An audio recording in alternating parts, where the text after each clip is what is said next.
Hello and welcome to the Tennis Podcast on this fine Monday morning in London and Solihull respectively. The grass court season is well underway. We've experienced the whiplash transition from red to green and we are raring to go to talk about the first week of the grass court season. Although I say that, David Law is wearing a Roland Garros t-shirt. And that's not changing because every season is Roland Garros season in my household, I'll have you know. In fact, I bought this T-shirt for all members of my family just so that I get to see it more. And I love all the Grand Slams, but not equally. Ooh, okay. Wow. I've been saying exactly the opposite to that on a recent promo that a client has paid us for. But okay.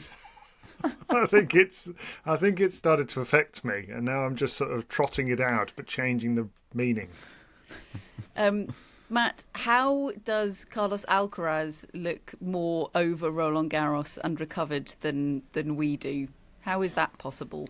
Is it that we all need to go to Ibiza after Paris every year? Is that what we need to be considering? He got it out of his system, didn't he? With a fun night in Ibiza, then some more days in Ibiza hanging out with his mates. We've had a fun time too, doing shows on Tennis Channel, but a different kind of fun, I would say. Yes, I would say so too. Yes, he claimed he only had one night out in Ibiza, didn't he? Yep. He went just to chill. It's what Ibiza is known for. Folks, we'll talk about Carlos Alcaraz plenty later on in the show when we look ahead to the second week of Queens, the ATP week of Queens. But we must start with the return of women's tennis to the Queen's Club for the first time in 52 years. 1973, the last WTA champion at the Queen's Club was crowned, and that was Olga Morozova.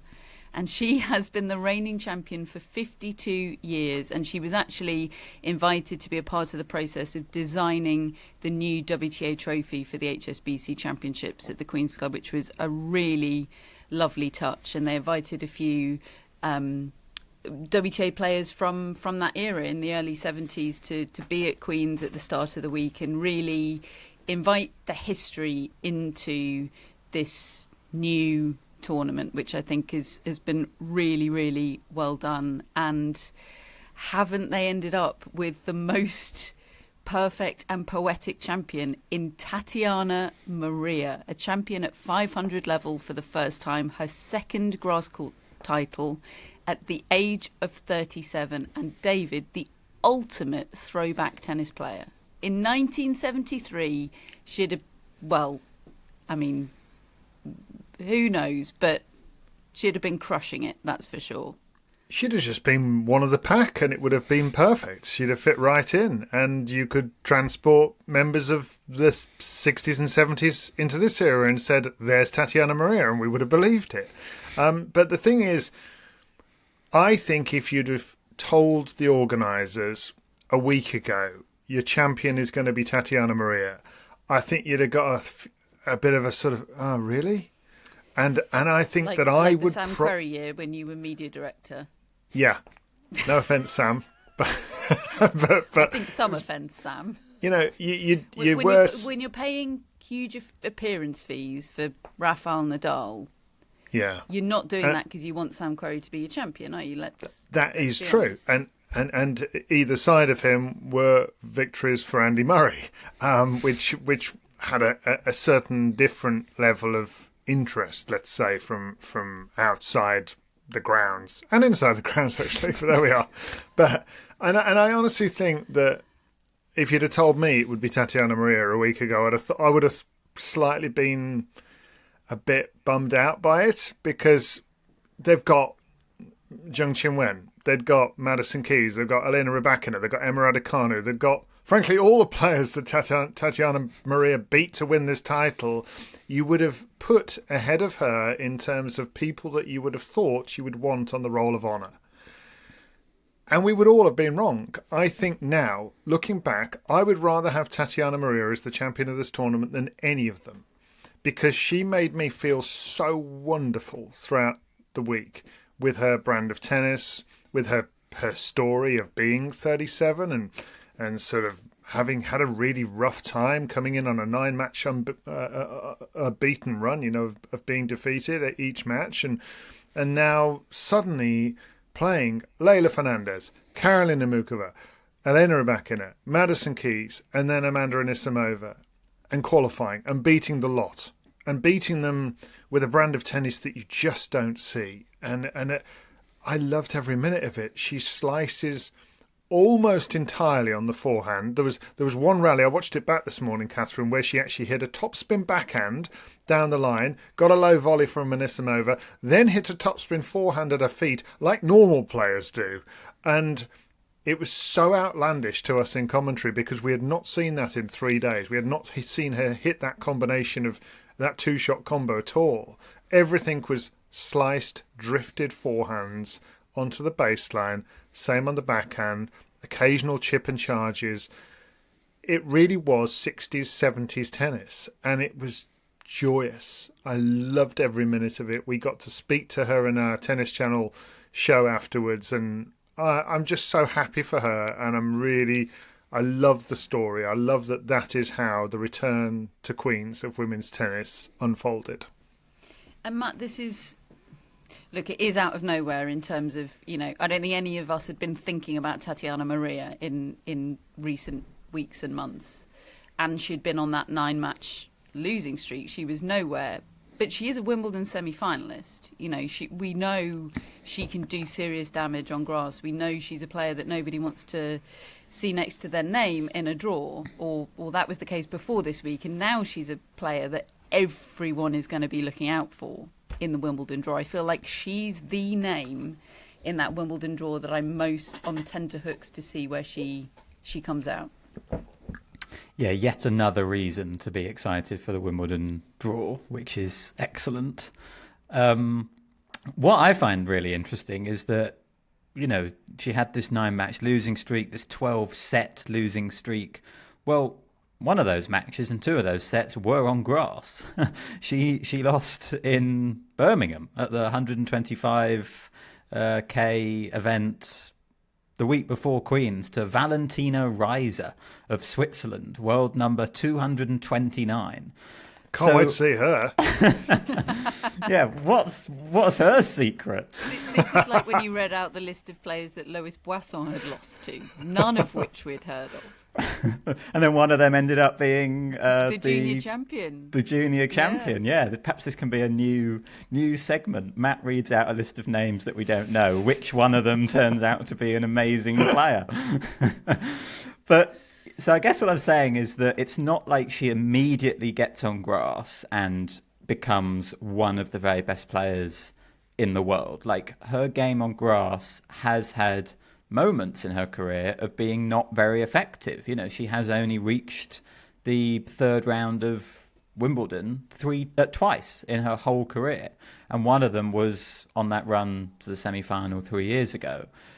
But then there are these occasions, like that run to the Wimbledon semis, and like this week, where everything comes together and she absolutely perfects that old school throwback grass court game that David has described there. And I think what she did this week that impressed me particularly was marry that up with a serve that I've never seen from her before.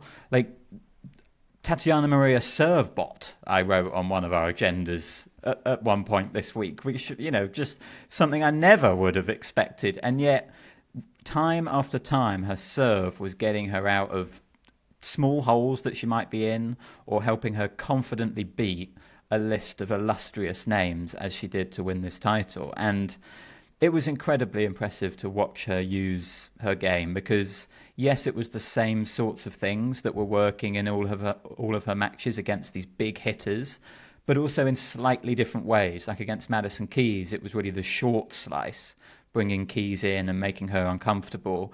Against Anisimova, it was a bit of that, but it was also left and right, getting Anisimova moving. So she's very, very canny with how she uses the tools at her disposal. And yeah, I think it was really, really special to have her crowned as the champion, this returning event, which automatically became the 3rd biggest WTA only event on tour, in its first year back. more than 50,000 through the gates. The stands were packed all week, which was just brilliant to see. That's behind only Charleston and the Canadian Open, which have a long history of hosting these women's-only tournaments. So brilliant for Queens to have the women back, and brilliant to have a champion for whom it's the biggest moment, most special moment of their career. You know, she will always have fond memories of this and have a special connection with the tournament. And I think that's really, really special. But I also think that enough of the top players got a taste of it, enjoyed it, and have now seen it in the calendar. And I'm sure that even though it's just off the back of the French Open, I feel pretty confident that they're going to keep getting strong fields there, because it's just such a special place to play tennis, isn't it?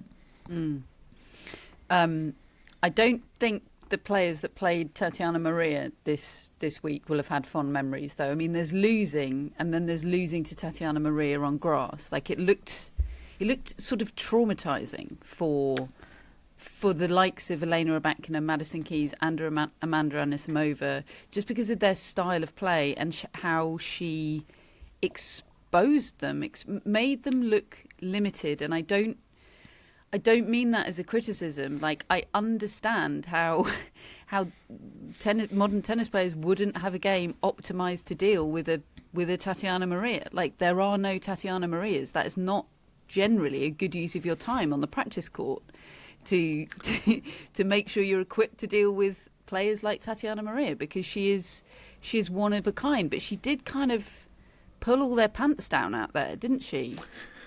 Like, yeah. She really exposed them. Yeah, I wasn't expecting that. I thought, yeah, she can make life difficult, but I thought they'd figure it out. All three of them, each one of them, I picked to beat Tatjana Maria. Quite happy to say that. Won't be any surprise to Tennis Podcast listeners that I got that wrong. But the manner in which she did, I think, is a little alarming for them, and does tell you that actually there is vulnerability there with game style. There aren't many players that could expose it. I definitely think that if I'm Ons Jabeur or players of, I say players of that ilk, I can't really think of any others. But Mukova, although she seems a shadow of her. She's struggling physically. But she came the closest to beating Maria. I mean, she was 2 points away from beating her. She's got the hands, she's got the slice. She could cope with what Tatjana Maria was throwing at her. I thought they would handle it better, and it was. But then when I watched it happen to Rybakina first, it did make me think, oh, okay, actually, this is like.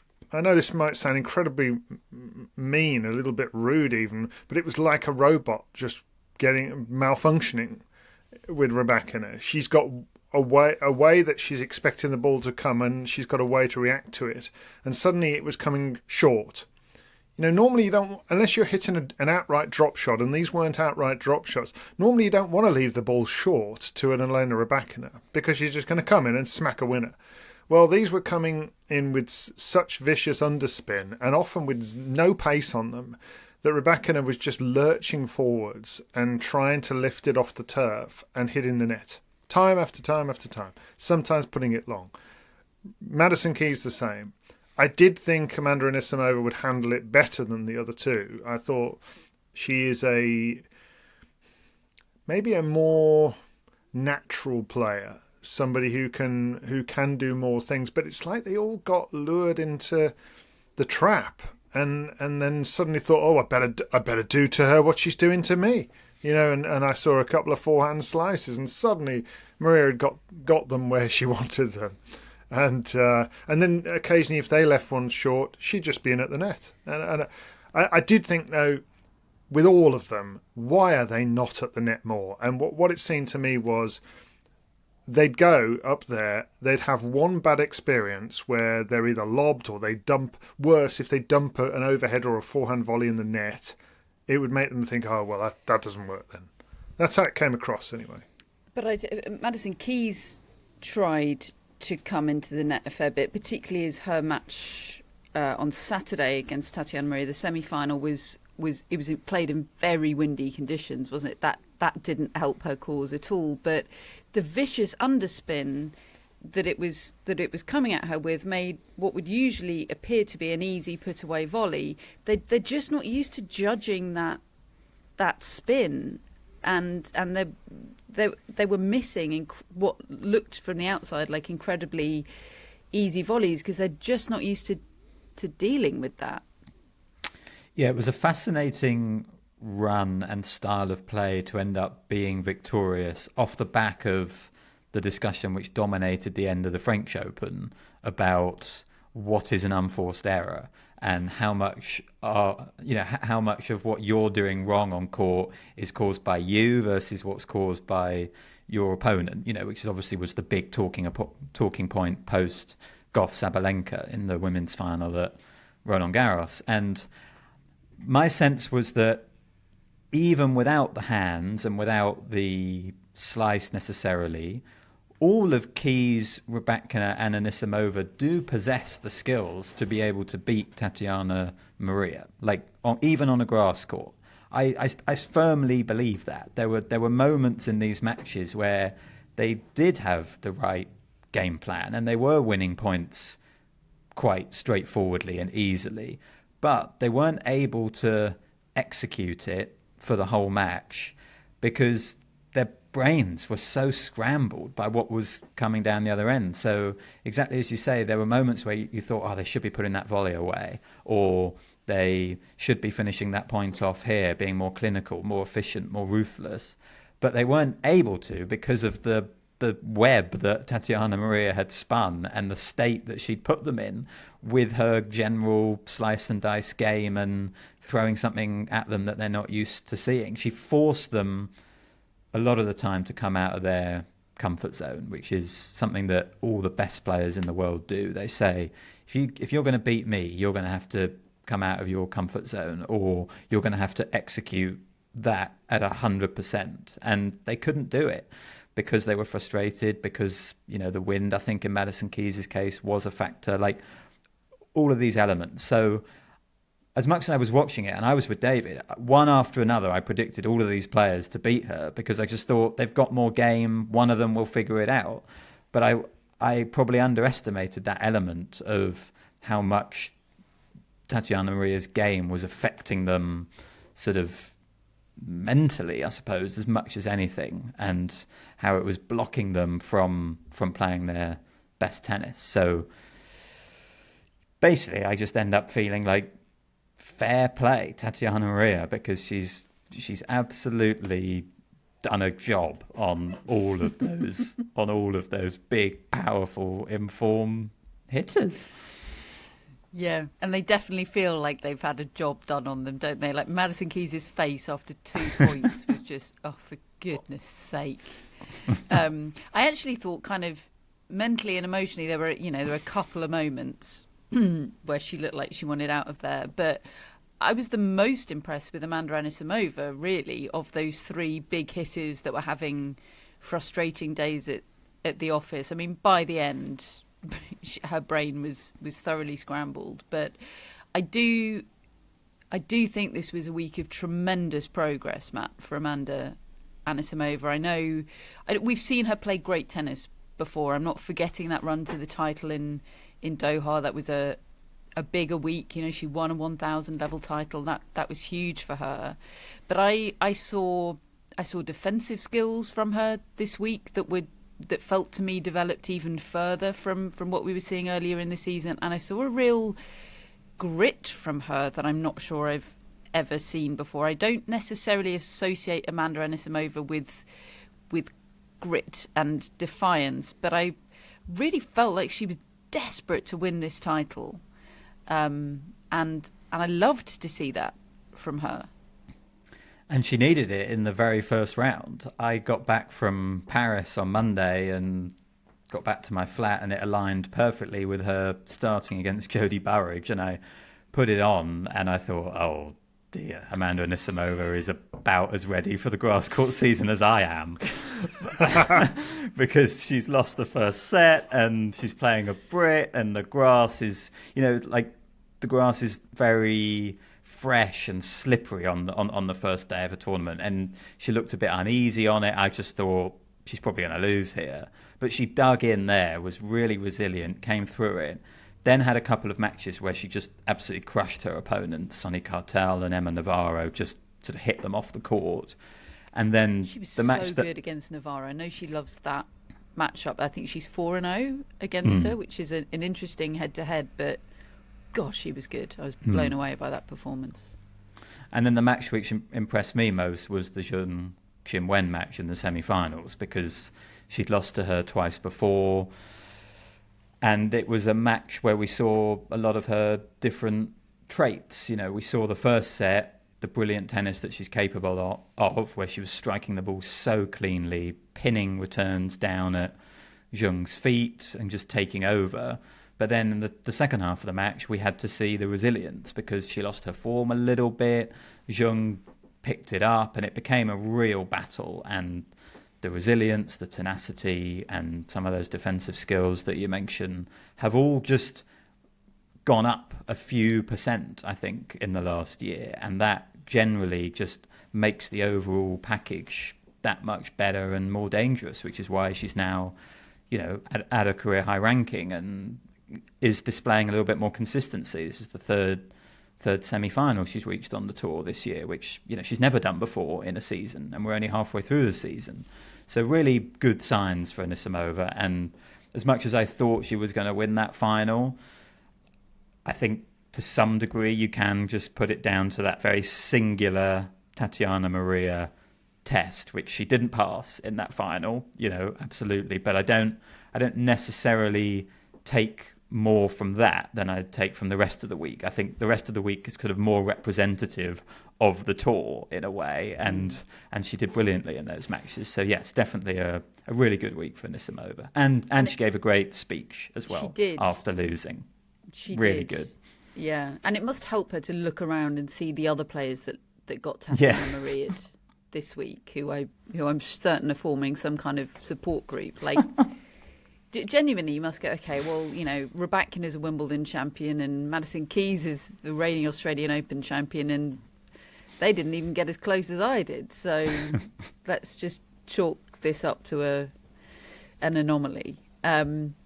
A couple of other things from Queen's Week to pick up on. You mentioned the Zheng Anisimova semi-final from Saturday there. Well, there was an incident in that match and Zheng Qinwen's previous match against Emma Raducanu, an incident that we are calling shoenanigans. Thank you, the barge, for this incredible word.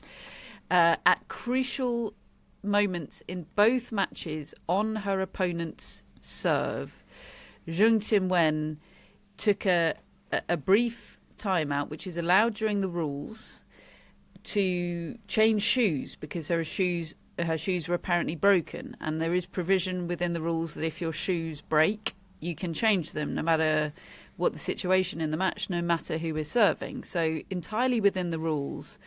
It got the crowd a little bit on her back in both matches. I mean, if she'd done this in Paris, she would have had things thrown at her, I think. And if she'd done it against a French player in Paris, like she did it against Emma Raducanu in London, honestly, I don't think she'd be able to return to Paris. Like, it would have been so bad. And after the first time, I thought, that's not ideal timing, but you know, I gave her the benefit of the doubt. And Raducanu was asked about it in her press conference, and I think that's exactly what she said as well. She said the timing wasn't ideal, and Raducanu did go on to have her serve broken in that game where the shoenanigans occurred. She said not ideal timing in quite a pointed way, but left it there, you know. And then it happens again, though, on her opponent's serve, 2 points, Matt, after a sit-down against Amanda Anisimova. And it's at that point that it's hard not to raise an eyebrow, isn't it? Yeah, it happening 2 matches in a row in the same circumstances on her opponent's serve makes you feel like it was deliberate in some way to try and throw her opponent off. I think we've all defended Zheng Qinwen quite a lot in the past. You know, there've been some accusations against her which have felt like either really baseless in terms of that one that Emma Navarro said last year, or frankly just not all that important, like what we heard about how people don't like the fact that she hits winners in the warm up. I kind of just think, get over yourself, really, about that. Totally. But something like this, I didn't love it. I really didn't. It felt to me like she was trying to disrupt her opponent in a way that, yes, might be okay within the laws as you've described, but certainly not in the spirit of them. And as you said, the fact it was 2 points after a changeover, I just don't think that her shoes went from playable to unplayable within that time.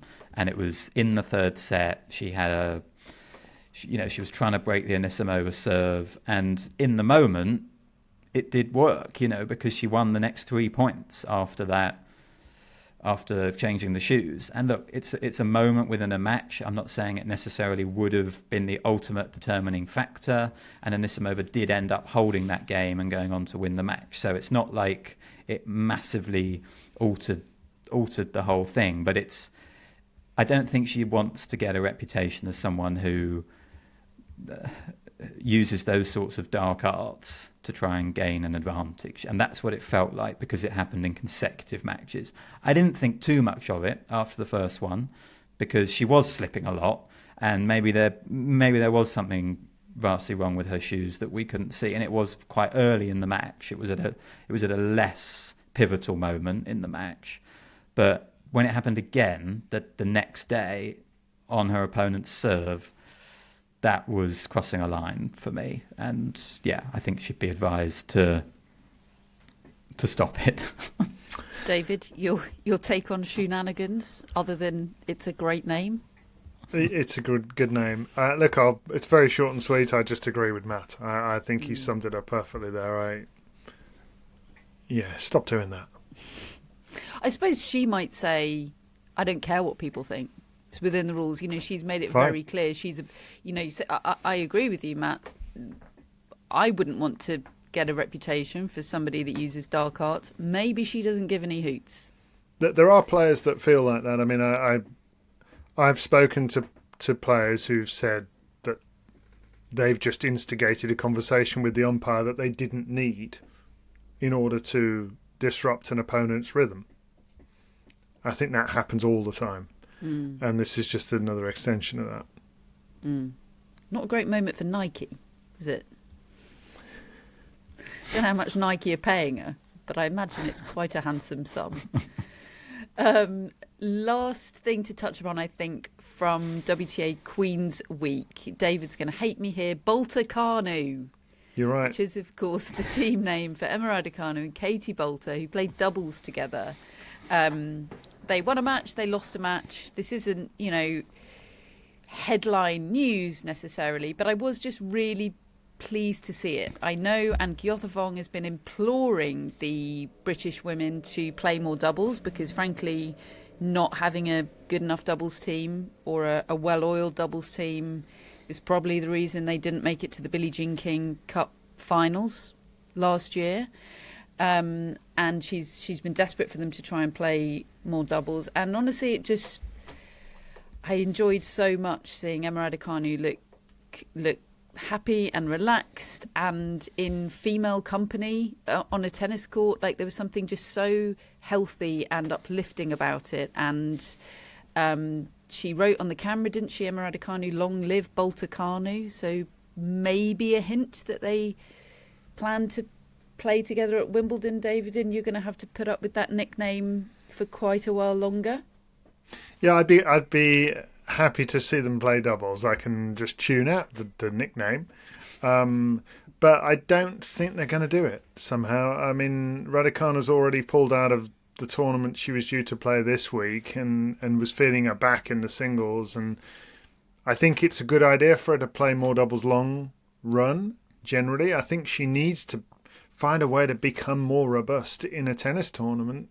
Generally, she's managed to kind of keep her fitness throughout the season a lot more, but she does seem to get niggles and twinges, and maybe it's just bad luck, but you could do without that. But I think going into a Grand Slam, and she did have the whole thing last year with Andy Murray. I'd be surprised if they... Yeah, great. I'd be surprised if they ended up playing doubles at Wimbledon, really. But I think it will happen again in the summer or later on in the year. Okay, well, that's David pissing on that bonfire. I agree with you, though. I'm worried about that back issue for Emma Raducanu because it's recurring. It sounds like a chronic issue. And yeah, chronic back pain, chronic back injury really raises red flags for me. I mean, look at Paola Badosa, and she was definitely in a lot of discomfort in her quarterfinal match, wasn't it, on Friday of last week? So, or was it Thursday? Anyway.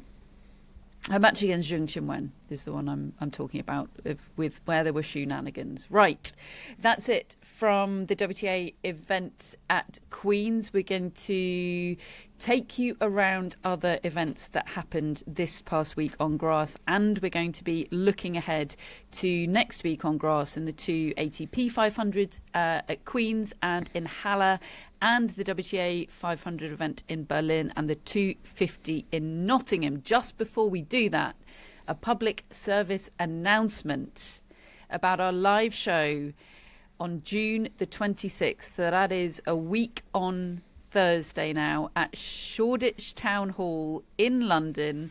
Tickets are still available. We've sold more than 500, which is incredibly overwhelming and exciting.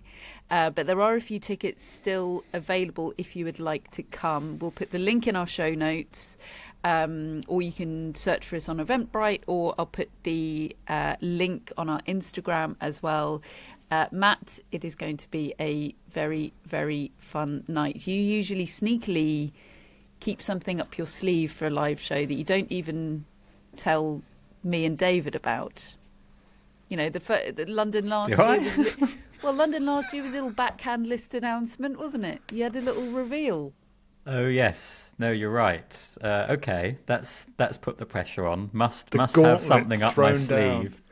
I feel like you had something in New York as well. I'm trying to big up the evening here, Matt. I did have something in New York, but it wasn't a particularly fun thing to include in a promo. What was it? It was the Vukov Rybakina split that I'd read about. Well, it was just still before we big went news. on stage, and it was a good talking point, wasn't it? And Pam was there in New York, and Mary was there. Yeah, basically, whether or not I have anything up my sleeve, it's going to be a great night. Well done, Matt. I've got Billie Jean up my sleeve. She's coming. She always delivers. I've provided her pet insurance documents to the venue. She's confirmed. Folks, it really is going to be a fun night. So if you'd like to join us, tickets are £30 and it's going to be brilliant. It's such a cool venue. So the link for that is in our show notes. That's it for part one. Join us in part two. Welcome back to part two of the tennis podcast now, where we head to Zoggenbosch and the WTA 250 there, and Matt Roberts reporting for us on Elise Mertens saving, wait for it folks, 11 match points in the semi-final against Ekaterina Alexandrova. She then went on to win the title. She beat Elena Gabriel Rusa 6-3, 7-6 in the final, her 10th career title. But this is all about the semi-final, and Elise Mertens has somehow managed to put Carlos Alcaraz in the shade here, Matt. Yeah, I see your 3 match points saved, and I raise you 11. Absolutely wild scenes there in the semi-finals. I went back and watched all 11 match points because, honestly, this match only came to my attention after the match points had been saved, and then I tuned in and watched the third set, which, by the way, Alexandrova went to break up in that third set as well after having all those match points, but ended up losing it. But yes, I went back to watch all 11 match points. 10 of them were on Mertens' serve across 4-5 and 5-6, but Alexandrova did have one on her own serve in the tie break that they eventually ended up in that second set.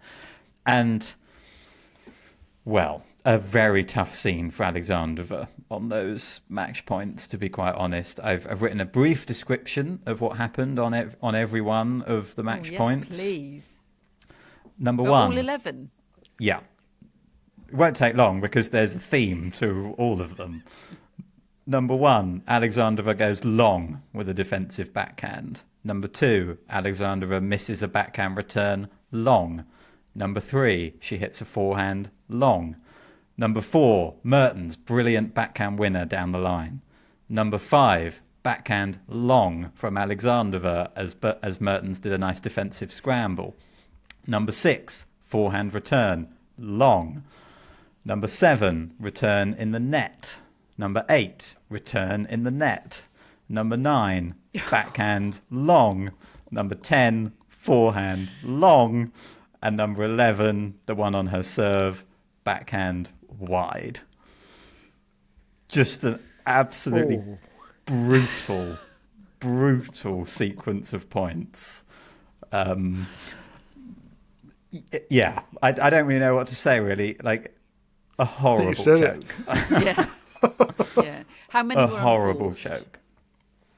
I think 4, 5, and 6 Mertens played well. The rest of them, I think, were bad errors from Alexandrova. Wow. Obviously, with the moment and as the pressure piled up, the errors sort of become more understandable, I suppose. But Mertens actually has history of saving multiple match points. She's done it seven different times since the start of 2020. So she's pretty regular in terms of like winning from these crazy positions. She doesn't give it to you. She's a very tough person to beat. She's quite fangy, Mertens. Yeah. Sort of unexpectedly. But the only there may well be other examples. It's quite hard to find sort of clear-cut stats on this sort of thing on the WTA tour compared to the ATP. But Svetlana Kuznetsova, I know, saved 11 in Madrid in 2001, but that was the other one that I could find that matches this. Wow. Like, it's absolutely bonkers saving 11 match points, and then going on to win the title is great for Mertens, and she's now won a title on every surface. This was her first grass court title, her 10th overall, and she's just very reliable in terms of like winning one or two of these sort of WTA 250 events per year, which we can probably over a long period now. Yeah, I think going back to about 2018 or so, she's been picking up titles, and we can probably downplay that, and say like only a 250, but 10 titles is a very good haul for Elise Mertens. That's as many as Madison Keys, I think. I mean, different levels, I'm sure, but still. Absolutely. Yeah, silverware is silverware. In terms of the ATP event in Herzogenbosch, Gabriel Diallo, a maiden title for him. He beat Zizou Berg 7-5, 7-6 in the final. Kind of confirmation that Diallo is a player to watch, and it makes sense to me that his game would make sense on grass. Yeah, he's very tall. He's not afraid to bring it. Tall person correspondent here, butting in, making sure I get to answer this. It's incredible. Yeah. Matt started, and I thought, no, I'm having this. 6'8", and covers the net. I could be describing myself here, but he's got something about him that just he's very comfortable to just take it from you, just say, okay, well, this might not work, but it's going to be on my racket. It's kind of like the anti-Alexander Zverev. It's the total opposite to how he'd play these sort of points, and I quite like that about Diallo. I mean, don't expect it to be reliable. He could make a disaster of it all. At times, but he's coming for you, and I like that. He's got a totally different look to the last time I saw him. He's now got blonde hair, and he's lost his leg sleeve that he was wearing throughout the clay court season. I actually didn't recognise him to begin with, but they're good friends, Diallo and Zizou Bergs. They're going to play doubles together at Wimbledon, apparently, and they were both going for their first ATP title here. They're both I think of them as similar sorts of level, really, and they're both ranked in the 40s in the world. They're both sort of gently on the rise, playing some of the best stuff for their career, and really nice match point in this one where Diallo worked the point well and hit a nice winner. It was a satisfying finish, a satisfying way to get your first ATP title. And yeah, like he'd be awkward, I think, for a lot of players to get early at Wimbledon, with that serve, which actually doesn't hit quite as many aces as you think he's going to, considering that he's so tall and he can really hit a big serve. But when it is firing, as David says, and when he is sort of redlining, he's dangerous.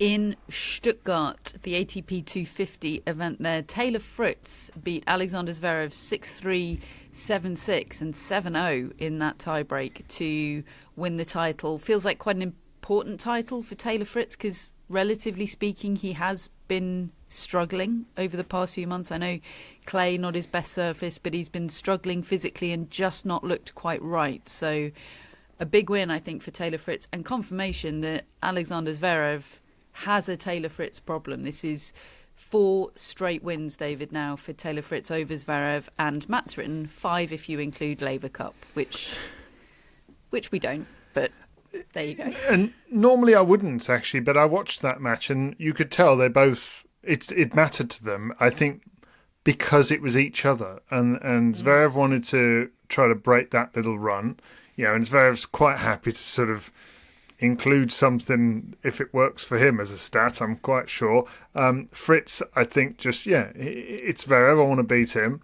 And watching them here in this one, I watched quite a lot of it, and Fritz isn't worried by the game as Zverev because his skill set kind of neutralises Zverev's. He's quite happy backhand to backhand. He backs himself on the return of serve, I think, and actually, I mean, Fritz had lost like single-digit points, 4 points he lost on first serves in 2 sets. It's just crazy numbers. Zverev couldn't get near it, and I mean, he broke his serve in that first set. He could have broken his serve ahead of the tiebreak. He had a match point there, or a break point, and he didn't take it. And you're thinking, okay, well, they get into a tiebreak, this is going to be close. And I mean, it was just, well, it tells you everything, doesn't it? 7-0. The thought of Alexander Zverev losing a tiebreak 7-0. He'd actually won some big tiebreaks this week. He'd beaten Ben Shelton in 2 close sets in the semi-finals. He'd had other situations like that. And you're thinking, okay, well, maybe he's building something here. I think that'll really knock him back again to lose to Fritz like this. There are 1 or 2 gaps that he could exploit at Wimbledon, I think, and the US Open. The fact that Artifice, for instance, is injured, I think is good for Zverev. The fact that, I don't think, say, a Cerundolo's always beats him will feel like he could be able to do that on those faster surfaces. So there might be a couple of openings for Zverev to make some real progress in a draw, but eventually you're going to get to the semi-finals or the quarter-finals, and you're going to end up with 1 or 2 of the guys that you just never beat. And Fritz has made himself one of those. I think Draper would be an option for Zverev because he's so good against left-handers, Zverev. But who knows? It's I don't think there's he's plugging away, but it's not trending right. And what you said about Fritz, I think, is bang on, because these were the sort of matches that he was losing. Okay, not against Zverev, but he was losing close matches earlier this year in a way that he had got out of the habit of doing. So I think that he's looking like himself again, Fritz. Yeah, no one touched the Fritz serve all week. It's the 3rd time he's won a grass court tournament without losing serve. Like, very impressive from him. Zverev doesn't do the things that you have to do against Fritz. He doesn't exploit the movement at all, and Fritz is very happy in those sort of metronomic back and forth rallies. He's totally in his comfort zone there. There's an interesting thing happening with those sorts of ranking and seeding positions. If we think about these various matchups that David's just talked about there, at the moment Fritz has now gone back up to number 4 in the world, ahead of Novak Djokovic and Jack Draper, which as it stands then, Fritz and Zverev would be seeded 3 and 4 at Wimbledon and actually couldn't meet until the final. So actually sort of that would be good news for Alexander Zverev if they were on different sides of the draw, that he would avoid one of the guys who always beats him. And maybe bad news for Taylor Fritz, like he wants to see Alexander Zverev in his section. So would Zverev be then hoping for, because we're assuming Djokovic isn't going to play before Wimbledon, so he'd be hoping for Draper to have a big week this week. So yes, the other thing that Fritz's title there does means that Djokovic is guaranteed not to be seeded in the top 4 at Wimbledon because he can't gain any more points. He's not playing again before Wimbledon. So Djokovic runs the risk there of drawing a Alcaraz or a Sinner in the quarterfinals. So that's going to be something to watch. But yes, Fritz or Draper could still be 4th seed Wimbledon. Of course, Fritz is playing Queens as well, and Draper's playing Queens, so there's a lot to play for. And given what David's described there with the head-to-heads, I think it could potentially be sort of pivotal for that Wimbledon draw. This is all just me hyping up the Wimbledon draw. Yeah, go on, Matt. He's got an agenda and he's going to push it, folks. I love it. Okay, that's it for part 2. We'll be back in part 3 to look ahead to this week, and there's a lot to look ahead to. Welcome back to part 3 of the tennis podcast, where there are 4 events to look ahead to this week. Let's start with Queens and the ATP event. They're kicking off in a couple of hours' time, actually less than that, an hour's time. The draw is so stacked. It's a 32 draw, no buys. Can we hear it for no buys, please? Yes. Hell yeah. We have round 1. We have Carlos Alcaraz and Jack Draper as the top 2 seeds, so at the top and bottom of the draw. And in terms of round 1s, we have Francis Tiafoe against Dan Evans, Jakub Menchik against former finalist Cam Norrie, Jack Draper against Jenson Brooksby, and Carlos Alcaraz against Alejandro Davidovich Fokina. So Alcaraz is prepared for that match with a night out in Ibiza, and Davidovich Fokina has prepared for it by getting married, which is lovely stuff, but potentially not the best preparation for playing Carlos Alcaraz, who we were informed live on Tennis Channel yesterday by our guest Naomi Brody, was invited to Davidovich Fokina's wedding, but declined because he was preparing to beat him in round 1 at Queens, which is quite a flex, isn't it? It's a heck of a flex, and I don't think Davidovich Fokina was in the greatest form in the world anyway the last few weeks, but it is going to be fascinating to see them play against each other on grass, because Davidovich Fokina, talent-wise, he hits such a gorgeous ball. You know, maybe you could cause him some trouble. And I do think it benefits Alcaraz that he's maybe not gone quite as big in Ibiza this time. It obviously didn't do him any harm when he got to Wimbledon, but it does slightly worry me, the thought of him going to Ibiza and really letting loose. And I mean, I'm always quite relieved when I see bodyguards around him, put it that way. But it seemed like he's growing. He's calming it down. He's having the one night. He's not having the freshest week. He's having the freshest night, which I like. One night plus the night out he had in Paris on Sunday, which looked fun. That's okay. Yeah, I'm all in on that one. I loved seeing, but both the Paris champions were 21 years old, Carlos Alcaraz and Coco Gauff, and they both went out and partied. Awesome. Great, you've got to enjoy these things, Tatjana Maria told us yesterday, didn't she, that I said, what's next for you, are you going to Nottingham? What's your time like between now and Wimbledon? And she said, well, I'm going to celebrate. And good, you should. Tennis wants you not to, because there's always the next thing. But then what's the point in winning the next thing if you're never going to take time to celebrate your achievements? So I support Carlos Alcaraz having a good time in Ibiza, but he does look really fresh, doesn't he? I've seen some content from his media day yesterday where he's complimenting Trent Alexander-Arnold's Spanish. I enjoyed Which that was content. impressive. Which was very, very impressive. Yeah, agreed. Brooksby's a tough round one for Jack Draper. Yeah, I think so. It was pointed out to us on the barge that he lost to Oliver Crawford last week on grass, but then taking my Tatjana Maria theory, maybe week one on grass means nothing, and he is going to be a tricky opponent. I just think he's very adept at making you uncomfortable, Brooksby. He's a very smart tennis player, and I just think Draper's going to have to be on that, on it straight away, really, here.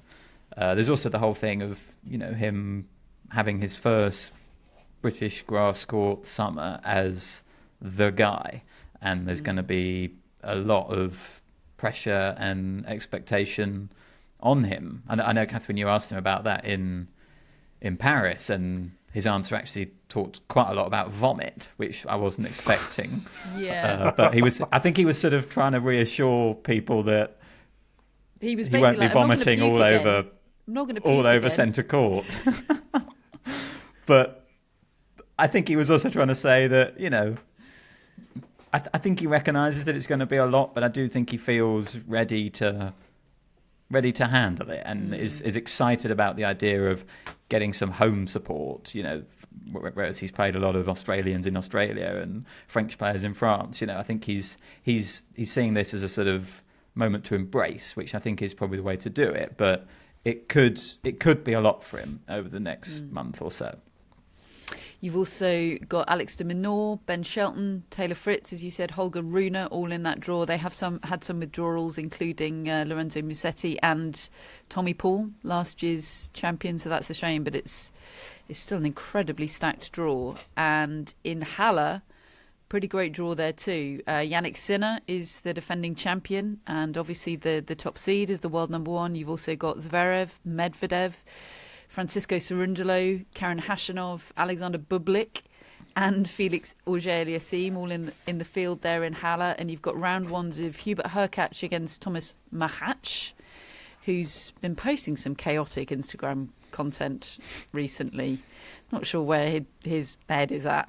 You've got Hugo Humbert, loves the grass court, does Humbert. He takes on Denis Shapovalov, and João Fonseca against Flavio Caboli. No, I'm not picking Fonseca to win Wimbledon. Can he play on grass? Have we seen that before? Say in 2 days. He said he wants it to be his favourite surface, didn't he? Not Roland Garros. I think he's up for it. But battling my fantasy team members there, so I'm going to have to be neutral.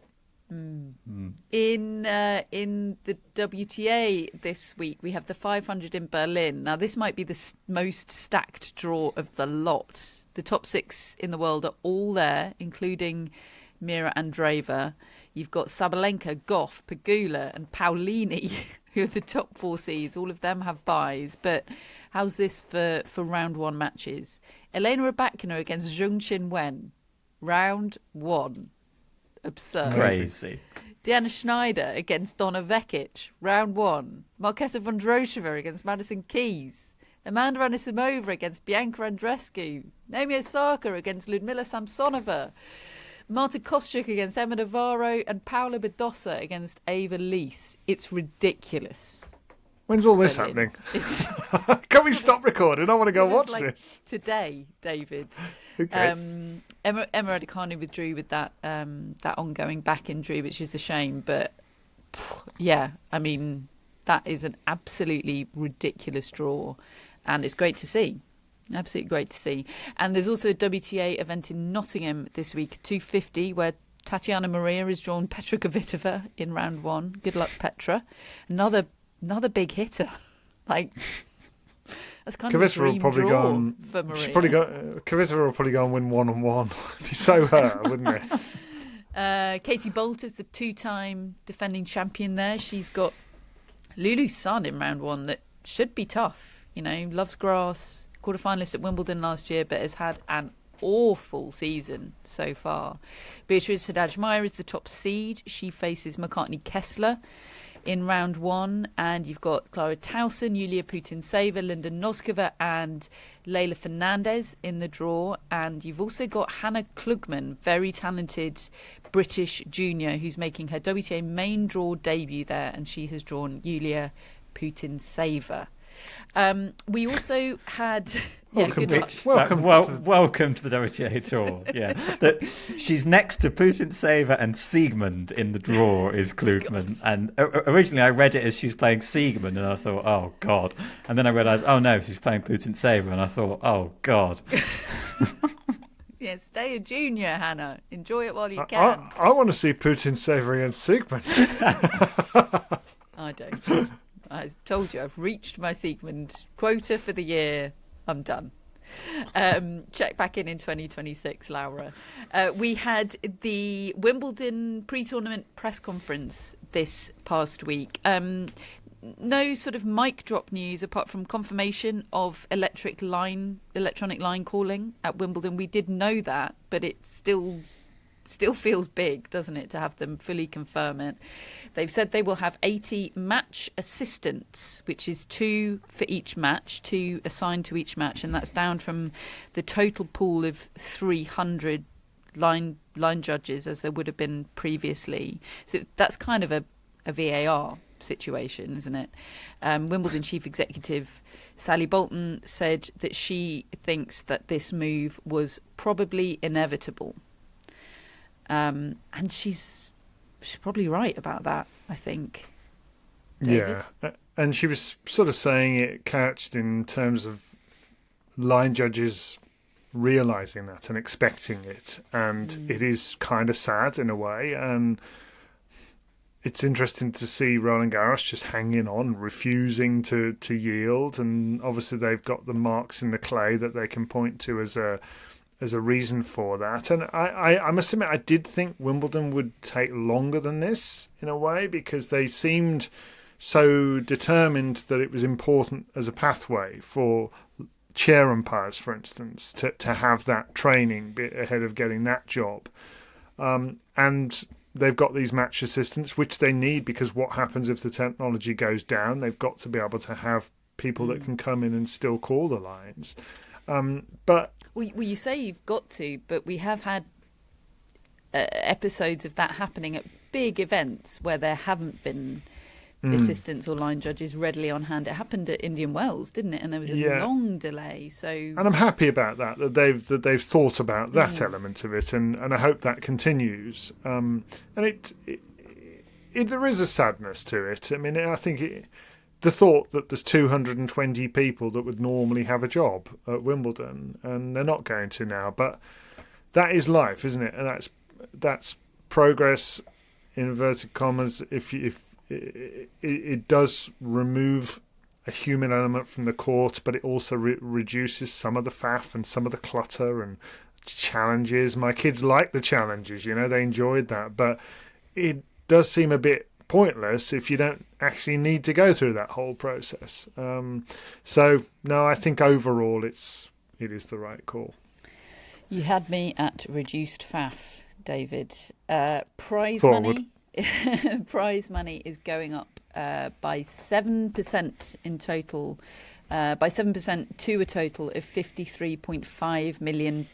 That's double the prize money of 10 years ago. Singles champions will get £3 million. That's up 11.1%, the most of any Grand Slam, although the US Open is yet to be announced. So I do wonder if there'll be some sort of competitive inflation there. And defeated first-round players will get £66,000. We have had a year of huge inflation in the UK, so that is just about in keeping with how much my morning coffee has gone up in price. So good on them. That's a decent paycheck, isn't it? 66 grand for round one of Wimbledon. We're all available to receive wildcards. This week, we will be back on Tennis Channel from Thursday through to Sunday with our recap show at the end of play at Queen's. And then David and I will be doing commentary once again on the semi-finals on Saturday and the finals on Sunday. I enjoyed it very much. this week. First thing I said to David on air during our commentary on Saturday was, how do you feel about commentating with me for the first time? And the first words David said on air was, fine. Yeah, I did. I did feel fine about it. It felt great. No, but you didn't say great, David. You said fine. I know that it's quite a triggering word, isn't it? My dad used to say "fine" to me, and I used to react badly, and he would always not understand what the problem was. So now I'm doing it. Maybe it's a dad thing. Fine is what I say passive aggressively in response to when people ask me how I am, and I'm actually very much not fine. I've I'm noticed fine. that too. Yeah. Yeah, so I took it badly, but anyway, it ended up all right, didn't it? And More for than all friends- right. I was It was gonna say, fantastic, all right. Catherine. It's ended all up right. fine. Yeah. David Law, it's all right. And for friends, we have a live show tomorrow night, and it's a very special live show. If you enjoyed Tales from the Champions Tour, well, this one is Tales from Queens. And if possible, David, I think we collectively have even more Tales from Queens, from your 25 years working there, from my 15 years working there, I think, something like that, and Matt's at least 5 years working there, maybe more. Like, collectively, we have tales to tell, and we're going to tell them to Friends of the Tennis Podcast tomorrow night. That is at 8 p.m. UK time, live on YouTube. It'll also be available to watch afterwards on YouTube, non-live, and of course it'll be available as a podcast as well. If you'd like to become a friend of the pod, then the link is in our show notes. Folks, our mascot for today's show is a three-peat mascot. Pray silence, please, for the wonderful Mel. I recognise Mel. Mel has a bit of the Billie Jean about her. And Mel is owned by Patricia Connolly, who's a long-time supporter of the pod. Mel is a three-peat mascot, and Patricia says that's mostly because we love the tennis podcast so much. Oh. She says, as you may remember from past shout-outs, though all allergic to dogs, we got Mel 8 years ago for a bribe to keep our daughter close. A really smart tactic. She promptly went to the West Coast for college and is now in med school in Dublin. That's incredible. Though Mel and I have a strong bond, he'll take any warm body. Also, I misgendered Mel. He will take a... People do that to Billie Jean all the time, so I hope I can be forgiven. Though Mel and I have a strong bond, he'll take any warm body. That is also relatable, including his dad, who always said he didn't want a dog, and my 88-year-old mum, pictured, who typically doesn't have time for dogs. It's the most wonderful picture that. Your mum looks about 58, not 88. Incredible. Thanks for all the joy you bring to my life, says Patricia. I haven't been able to convert most of my immediate family, probably because I hype you guys too much. But our oldest son, Owen, who was born with a unique chromosome deletion and remains home with us because of his disability, has become a huge tennis fan and has tennis on regularly unless American football is on. If you ever find yourself at the City Open, we are regulars. That's Washington, isn't it? The City Open. Yes. I would like to find myself there one day, Patricia, with fans, because it's hot. You mean the ones that blow a wind rather than tennis podcast fans? Yes. Or yes, maybe both. If I met up with Patricia, I'd have both, wouldn't I? Mel is so very Billie Jean-like. He's wonderful. And that picture of him with your mum, Patricia, is everything. I love that so much. Your mum looks... God, want to go to Ibiza with your mum. We have, of course, our mascots. Hello, Phoebe. Hello, Maisie. And hello, Roger. Hello to our top folks and executive producers, Greg, Chris and Jeff. And it's over to Matt for some grass court shout-outs. We have Amy Graham. Hello, Amy. Hi, Amy. Amy is from Vancouver, Washington, about 3 hours south of Seattle. Yep. That's Washington State, isn't it? Yeah. Maybe a Seahawks fan. Maybe. Very possibly. Tennis Amy's. Well, Amy has come up with Amy Frazier. Yes, Oh, yes. I very remember Amy good. Frazier. I was struggling there. Very good. Tell us about Amy Frazier, David. I think 90s. Yes, 90s. Fair-skinned, I remember. I think I'm going to just Google it because I've got a feeling she's got freckles. So, yes, she has. I knew it. Thank you, Amy. She's 5'9". She reached a career high of 13 in the world. She won 8 titles in her career. So there you are. She's got freckles. Yeah. Thank you, Amy. Let us know if you're a Seahawks fan. We've also got Carolyn Koo from Somers, New York. Ooh. Hello, Carolyn. Hi, Carolyn. And Carolyn says, when Paul Harhouse mentioned Zheng Qinwen in the interview he did with you earlier this year, I was reminded that my father and I saw Zheng Qinwen lose twice at majors in 1998, at Roland Garros and the US Open. A la Matt's stats, I wonder if it's unusual for a spectator to see the same player lose at 2 majors in the same year.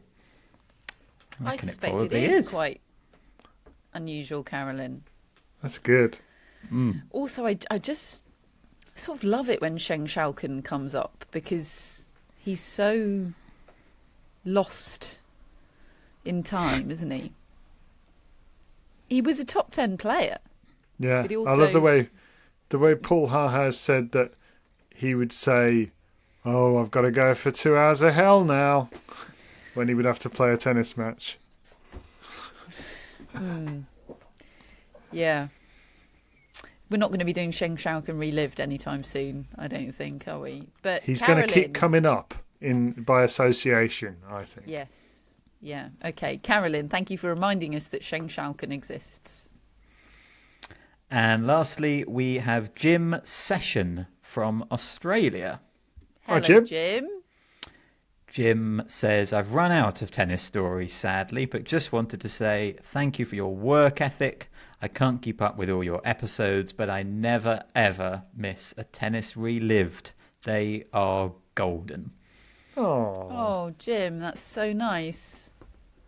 and we've Really done a appreciate tennis that. relived on Jim Courier, haven't we? In yesteryear. And Jimmy Connors. Yeah. So there we are, Jim. Just You knew for that already because all you listen to is tennis relived. Yeah, Yeah, and he might not be hearing listening this to shout this. out. Should we redo Jim's shout out during the next Tennis Relived, which we're recording next week? To be discussed soon. To be soon, because of our great work ethic, as that Jim referenced. Yeah. Soon. Folks, we're back tomorrow for Friends of the Tennis Podcast. If you'd like to become a friend, the link is in our show notes. If you'd like to come and see us on the London stage on June the 26th, then the link to do that is in our show notes as well. This has been fun. We're back on Tennis Channel on Thursday through to Sunday. We're back with our normal weekly podcast next Monday. Thank you for listening. We'll speak to you then.